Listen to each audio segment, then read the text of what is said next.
Hello everyone and welcome to Singularity One-on-One. Singularity One-on-One is a feature of Singularity weblog where you can go and listen to it or download it in full.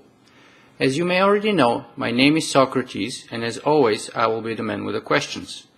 Today I'm privileged to have Andrew Hessel, who co-chairs the Bioinformatics and Biotechnology track at the Singularity University, an institution founded by futurists Ray Kurzweil and the X Prize Foundation CEO Peter Diamandis, together with sponsorship from world-leading organizations that include Google, Autodesk, and NASA.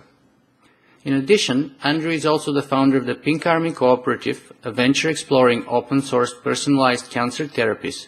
His work has been featured in the New York Times, Futurist Magazine, Humanity Plus, Wired News, and many others.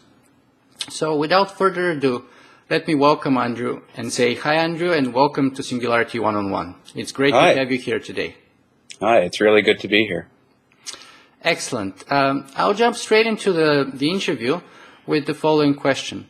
Andrew, can you please tell us a little bit more about yourself, your background maybe, such as your childhood or your education, but most importantly, how and why you got interested in biology and especially genetics or synthetic biology? Well, my original love was computing, and so I was part of the first wave of people to start buying computers when they became mainstream, in other words, personal computers, and I really enjoyed it. But the rate of change in computers was so quick, and I found that I really didn't care about computers as devices, that I switched my focus to genetics. I really look at the cell as a type of programmable, wet, squishy computer, and DNA the programming language for that. And so it was a really good time to get into genetics. The Human Genome Project was just starting up, and I did a lot of work with different groups that were doing DNA sequencing, and eventually jumped to the biotech industry to help with the sequencing projects there, but also with the bioinformatics projects. Now I'm almost exclusively focused on genetic engineering, essentially the writing of genetic code, which today we call this field synthetic biology. So would you call yourself a synthetic biologist, a geneticist, sort of a unique computer scientist, went biologist, or how do you qualify yourself? I've always looked at myself as a geneticist. However, most of the work that I've been doing for the last 4 or 5 years has been focusing on communications around genetic engineering. There's building bridges between different communities. Synthetic biology significantly shifts the way that genetic engineering is done. It has less emphasis on the laboratory and more on the design, which makes it more like software engineering. And so I've been doing a lot of messaging to bridge these communities and open up new interests in genetic engineering, which has typically been thought of as a rather boring science. So what is the motivation behind your work? A lot of it has really just been the incredible opportunities I've had to see different communities in action.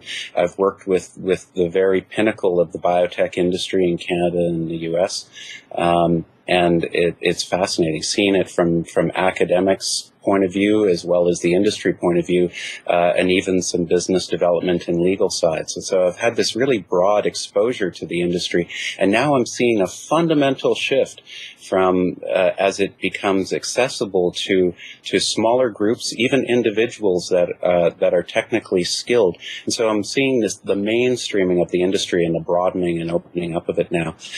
So we see it in some ways with the do-it-yourself biology community. We're seeing it with smaller startup biotech companies, and most recently with a whole new wave of synthetic biology-focused companies, largely in the area of biofuels and specialty chemicals right now.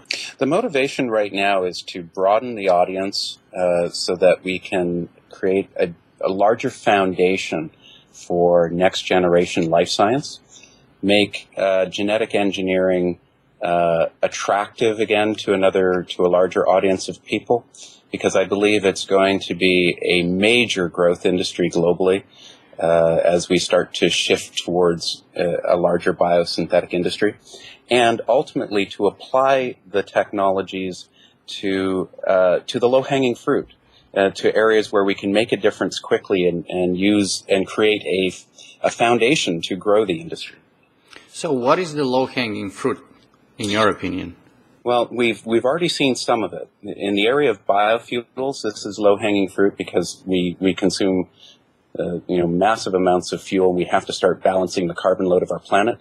We're going to see it in some areas of specialty chemicals that are today produced using rather toxic or harsh means that have high temperatures and pressures. Biosynthesis is amazing. Like, it runs on sugar and it can make incredibly complex molecules. So we're going to see a shift in that to things like bioplastics and other compounds. And then I believe in the biomedical front, the area that's really attractive is in the cancer space. Because with cancer, you're not trying to repair a cell, you're actually trying to just selectively kill it. It's more of an antibiotic problem, and the specificity that is available using biomolecules is incredible. So if we can start to engineer biomolecules faster and easier, I think we'll make tremendous progress on the cancer front. So would you say in that case that your motivation is humanitarian, or is it like sort of a scientific curiosity? Is it a bit of both? It's a little bit of everything. Like I came from a generation where 15-year-old kids became the experts in computers because it became available to them. They had all this time to study, play, apply, and they created the foundation that ultimately became the internet and has revolutionized the world. And we're still seeing it as an ongoing practice today. I think we're going to see that same type of creativity and new energy come into the biological engineering space and through synthetic biology, which strips away many of the technical and economic barriers to doing this work. So I'm just looking forward to a revitalized, brand new, very powerful industry that has so much potential, and certainly some challenges when it comes to managing risks and logistics, but that could really create a vast array of new careers and economic potential for the world. That sounds really promising, but is there not a risk that the promise of sort of do-it-yourself home kit biohacking technology that you're referring to may turn out to be similar to the promise of the mapping of the human genome so far? I mean, Craig Venter only recently kind of admitted that the mapping of the human genome has not unleashed yet all the unbelievable technologies that it was supposedly promising. So do you think, what would be the benchmarks that what you said would be happening or would not be happening? What are the sort of stepping stones to get us there? Well, I have a different viewpoint on what the Human Genome Project actually delivered to the world. It was an incredible accomplishment. Remember, it was one of the largest scientific initiatives of the day. Absolutely. Cost billions of dollars, and the data that came out of it really opened up. There was a starting point to understanding, really the most complex genome on the planet, ours. And so it shifted the focus shifted away from reading genomes to interpreting the human genome. Which has been a tremendous job, and again, very specialized. This wasn't something that just anyone could do, but it's opened up an entire new, a very sophisticated branch of genetics and meanwhile, down at the bottom end of genetics, sequencing smaller organisms, that's become routine. Even a lot of the analysis has become fully automated. So I think there's been tremendous deliverables into the genomics community, and I think the main difference with synthetic biology is that it doesn't start at the top. It doesn't start with a international multi-billion-dollar effort.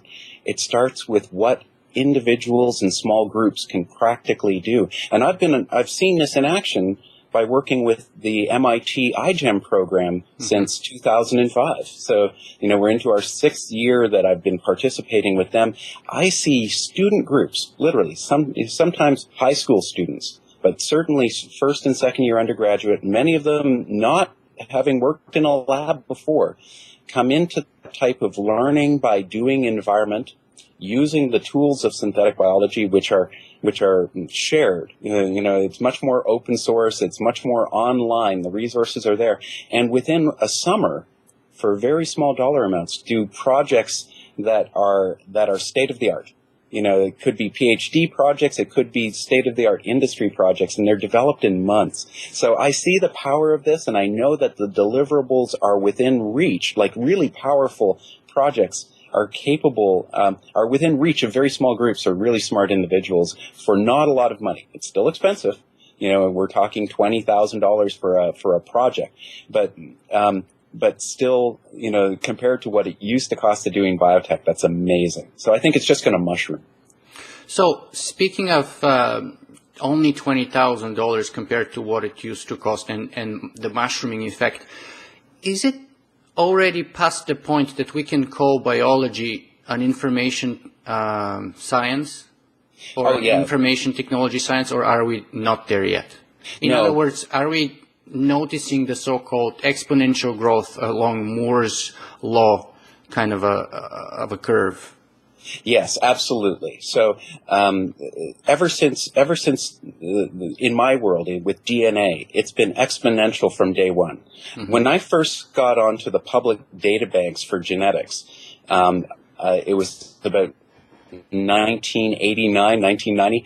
My first distribution of it was on floppy disk. So I remember when they upgraded to CD, and now there's hundreds of billions of genetic bases in the public domain, hundreds of billions, and it's growing. It would be doubling. In fact, it doubles faster than Moore's law. So Moore's law is actually a limiting effect with the rate of growing biological data, and people are recognizing this. Like DNA is one of the cheapest ways to write digital information and store it for long periods of time stably. So we're going to actually, but all of modern life science, whether you're looking at systems biology, the reading of the genome, and now synthetic biology, is actually built on a foundation of information technologies, computer software, even the cloud. So how is your work at the Singularity Institute or at the Pink Army Cooperative relate to all those issues and tendencies that we've just discussed? Well, my work with Singularity University, it's not the Institute, the Singularity University, yes, is focused on growing leadership and teaching about exponential technologies, of which life science and genomics are one of the fastest growing exponential technologies. Mm-hmm.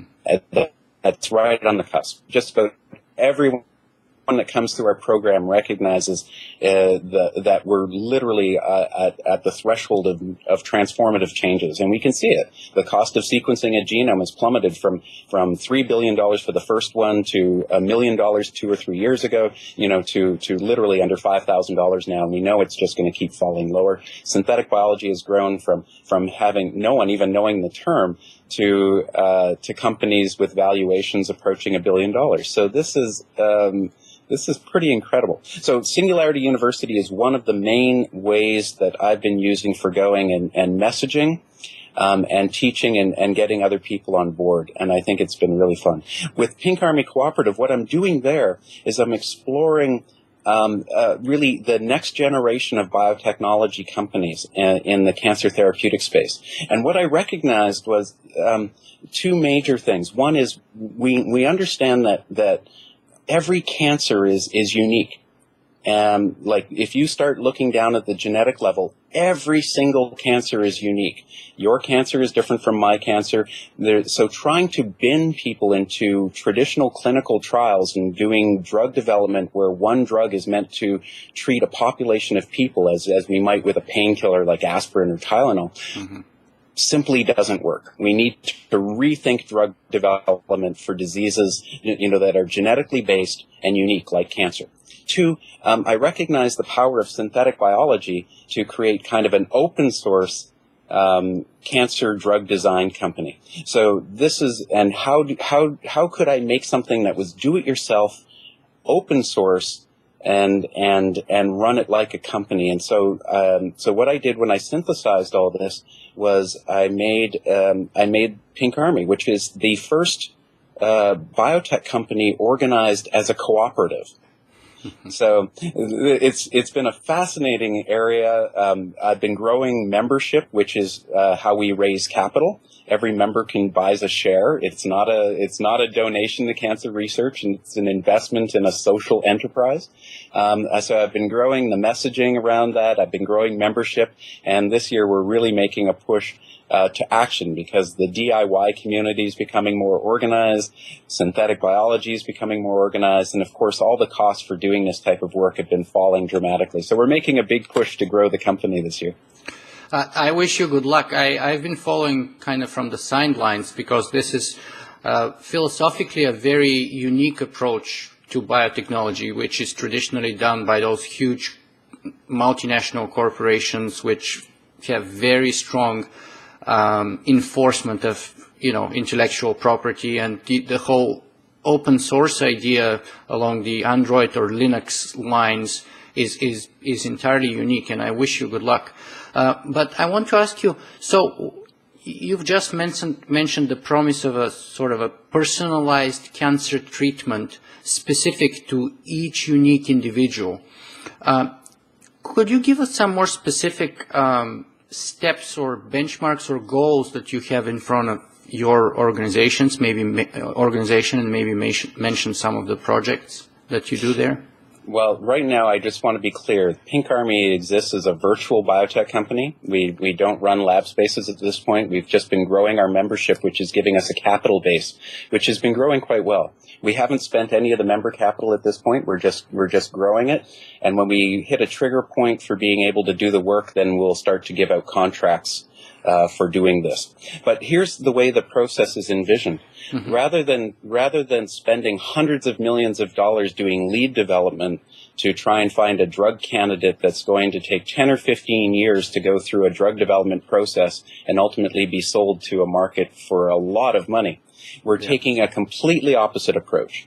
We want to start with a single individual that has end-stage cancer and no other pharmaceutical options.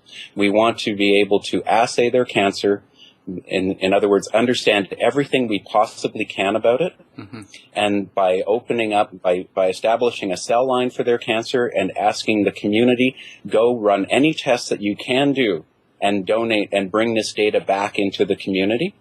Meanwhile, we want to use synthetic biology to make a specific therapeutic agent. I've been championing something called an oncolytic virus, which is just a virus that only infects cancer cells, does not infect normal cells. And that there's about 30 years of work that have been done on oncolytic viruses. But there's other classes of therapeutics as well. But the beautiful thing about it is they can be made with synthetic biology. They can be designed by a community, because it's really just designing a bit of small genomic software. And they can be manufactured really inexpensively, because think about it. How much does it cost to catch a cold? You can make billions of viruses in a single tube in an afternoon. So we want to focus on the development of specific viruses and demonstrate in the lab that they're effective against one person's cancer and doesn't infect normal cells. And once we get to that point, we realize, here we have a low-cost therapeutic that's been developed for someone that has no other pharmaceutical options. How do we cross that last barrier of being able to deliver it to them and letting them try it?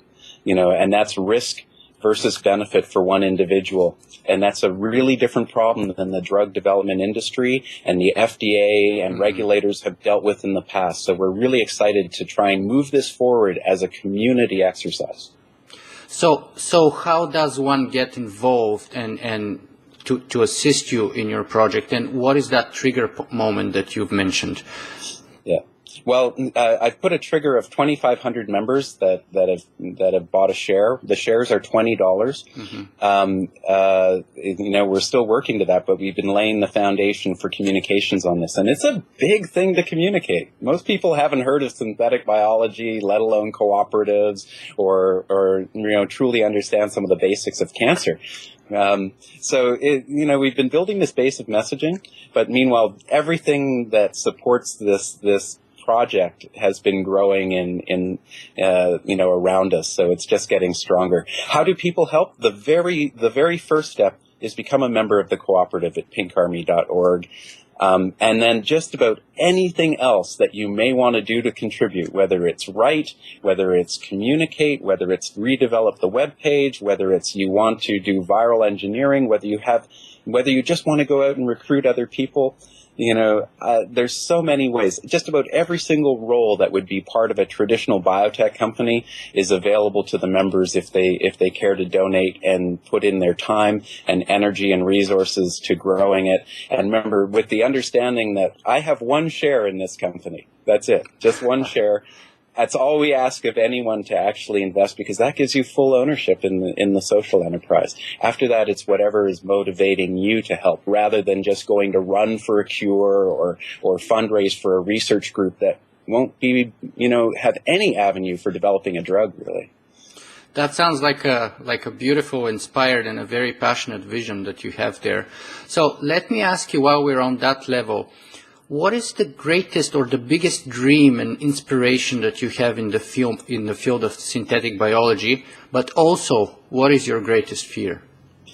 Well, my greatest dream is that we can actually, as a species, as humanity, better integrate with nature. This is a living world. And, as we've gone and industrialized and become more technological, we've kind of moved away from that. We've paved it over. We've polluted it. We've driven the balance of our environmental balance out of whack.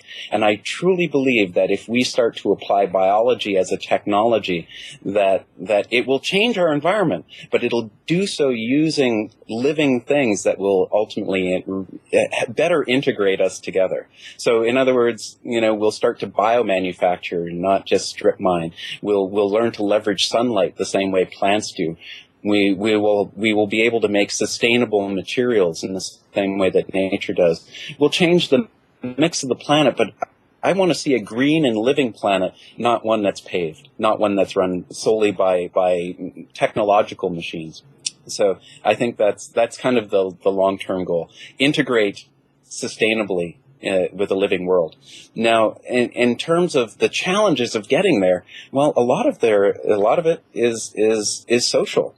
The domain of life has been an area that we have not moved in very easily. We've been domesticating, animals and plants for thousands of years, but the idea of engineering them is still very foreign to most people. It certainly comes with some real risks, because the smallest genomes are present in viruses and bacteria. In other words, they're the most accessible with these technologies, and those are our biggest risks in terms of biological security. So I think it raises a lot of fears about how do we ensure our own biological security? How do we ensure that people are not going to be able to broadly hack cellular biology and produce illnesses? And these are very big issues, but there's no way around them. If you're going to make something as specific as a cancer cure, something that can kill cancer cells, it's very similar technology to things that are riskier. And they call it, they point out that biology is dual use, but really all technologies are dual use. I don't have a great fear of synthetic biology. Nature, is a massive generator of new genetic material. And so I believe nature is constantly generating vast amounts of new combinations of biological structures. The difference here is that now humans are going to be involved in the process of creating new ones. In other words, we're moving beyond just natural selection into an engineering of biology. So it relates to human intention. And human intention has a very broad range. Some people will use the technology maliciously for profit in ways to hurt others. Very, very few. Most people will focus on positive applications. So it's just how do we create the environment and the safeguards and the policies and legislation and communications and all of these things that we use for running our world, our society, our industry, and protect societies, and do it in a way that is sensible and effective. So that's the challenge, to build an effective, functioning, robust biological industry and world. Now, you've mentioned the sort of do-it-yourself home biohacking kits and the promise and the dream behind synthetic biology. But let me ask you about some of the other implications that it may have in terms of spiritual or even religious meaning that many people ascribe to the world and the way they perceive biology in general, disease, mortality, and things like that. So, first of all, let me ask you, do you have any religious affiliations yourself, past or present? And do you think, or what do you think would be the religious implications of a few major successes in the field of synthetic biology? Well, let me just back up one step and just address the DIY component. Sure. I think DIY component is a lot like DIY personal computing, and I don't see people setting up home labs. I see this becoming much more mediated through software and community labs, and I think we're making that shift already. I don't think we're all going to be doing genetic engineering at home, but that's so. Just to clarify that point, when it comes to spirituality, I think the best way to describe the way I look at at religions. I was raised Roman Catholic, but that's not what I feel strongest about these days. I tend to look at the universe as a type of computer, and and it's amazing. Like, we have to appreciate just how small we are to the overall scale of this thing. And I look at computing as being information being processed in motion, in changing. And so I look at layers and layers of computing, from physical materials to biological materials, which I look at as a type of computer, to electronic materials, quantum materials. I think it's just information processing all the way down. So I have a very, I tend to look at it in kind of a holistic, philosophical way that's closer to Buddhism than Christianity these days. But I look at synthetic biology done respectfully as not only reading the language of life, but also looking to how to respectfully create it and master it. So I look at it as kind of poetry, biological poetry, and I think it's very powerful. It's something we have to respect, but it's done with a holistic view that life is important, human life is important, and ultimately life anywhere that we may find it is important. That's beautiful. So, if I try and connect synthetic biology with the concept of the singularity, do you think that the biggest sort of fruits, or the low-hanging fruit that you've mentioned, would be widely available before any potential singularity or after it? So singularity, and I've been exposed to that word a lot through Singularity University. The singularity means something different to everyone. Here's how I look at it. We are building a global brain right now with computing that is amazing, and of course we'll see the latest example of some of this with Watson playing on Jeopardy in February. So I think collective human intelligence is certainly on this incredible arc of growth because of our computing networks. That being said, our biological entities, our cells, are very individual and very difficult to upgrade. It's major operations just to get a knee upgraded or a hip upgraded. I don't see how we're going to upgrade every single cell in our network, our human network, which consists of, hundreds of trillions of cells working together. So I look at synthetic biology and genetics applied to the singularity as largely through the preservations of genes and memes.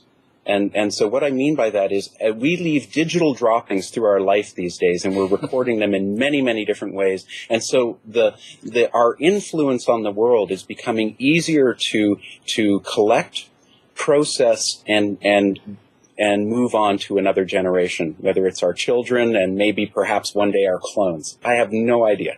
Then there's the preservation of our genes, and we know that this is a big motivator. We go and have children, but that only preserves a fraction of our genes. We scramble them up and mix them up. Today, through genetic engineering and synthetic biology, we have the ability to lock in that data and store it, either as an electronic file or as cells frozen in liquid nitrogen. There's no reason for animals to go extinct. There's no reason for us to go extinct. And certain characteristics and traits we're going to learn how to engineer much better. So I think it opens up a whole new world for where humanity as a species goes. And if you're interested in looking at this, I recommend a book by Juan Enrique, published as an ebook on Amazon, that called Homo Evolutus, and really looking at the evolution of the human species with an eye to how synthetic biology could change this. But how these two merge together, greater than human intelligence and the ability to literally record and preserve all, genetic and mimetic knowledge. I don't know what that means to humanity. It's a pretty big concept. It is huge, and it is very useful that you put forward your own definition and your own take in it before you sort of elaborated on it, so that we know where you're coming from. But let me ask you this: if you have one message that you would like to leave our listeners with, one major message, what would that be? The major message would be, I would advise people not to be afraid of synthetic biology and genetic engineering. That nature, that by bringing creative human energy, especially young creative human energy, into it, it will change the world in positive ways. I believe this with all my heart. If you don't believe that technology can make the world a better place and solve the issues, the issues from the past and things that we're learning and growing as a species, then you might as well just stop with technology altogether. I really appreciate you recommending Juan Enrique's book, and I would also like to add that he did a fantastic presentation on TED about his concept of Homo evolutus. Very powerful presentation with some amazing sense of humor, if I may add. So I recommend that people would watch it. But let's go back to you and bring our interview to an end with the question: do you have a single message, one message that you would like to leave all our listeners and viewers with today? Yeah, absolutely. And my message would be, don't be afraid of these technologies. I think they're absolutely transformative to the world, very powerful.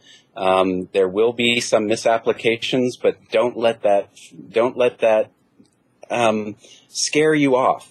Look at it as a challenge that needs to be overcome, and learn everything you can about this, particularly if you're young. If you're young, this is the next IT industry. This is a fresh start in something that's even more powerful than computers.